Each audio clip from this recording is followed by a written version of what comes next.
जब संविधान बन रहा था, काफी चर्चा विचारणा के बाद देश के सभी बुद्धिमान लोगों के चिंतन मनन के बाद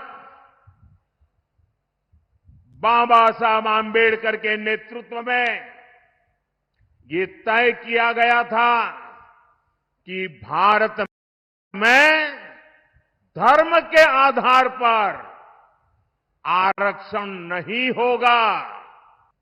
आरक्षण होगा तो मेरे दलित भाई बहनों के लिए होगा, मेरे आदिवासी भाई बहनों के लिए होगा, लेकिन धर्म के नाम पर आरक्षण नहीं होगा।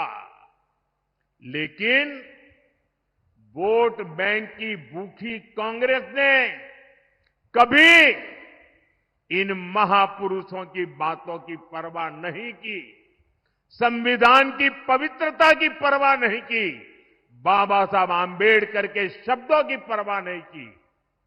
कांग्रेस ने बरसों पहले आंध्र प्रदेश में धर्म के आधार पर आरक्षण देने का प्रयास किया था।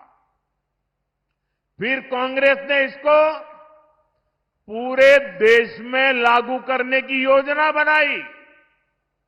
इन लोगों ने धर्म के आधार पर 15% आरक्षण की बात कही और ये भी कहा कि एससी, एसटी, ओबीसी का जो कोटा है उसी में से कम करके, उसी में से चुरा करके ये धर्म के आधार पर कुछ लोगों को आरक्षण दिया जाए।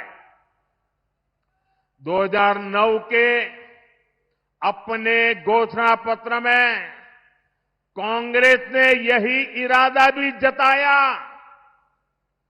2014 के कांग्रेस के घोषणा पत्र में भी इन्होंने साफ साफ कहा था कि वो इस मामले को कभी भी छोड़ेंगे नहीं।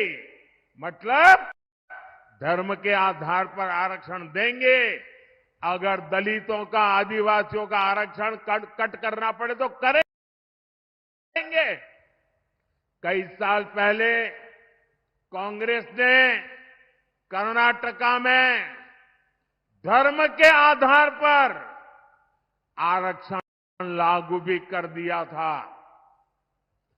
जब वहां बीजेपी सरकार आई तो हमने संविधान के विरुद्ध, बाबा साहब आंबेडकर की भावना के विरुद्ध कांग्रेस ने जो निर्णय किया था उसको उखाड़ करके फेंक दिया और दलितों को, आदिवासियों को, पिछड़ों को उनका अधिकार वापस दिया।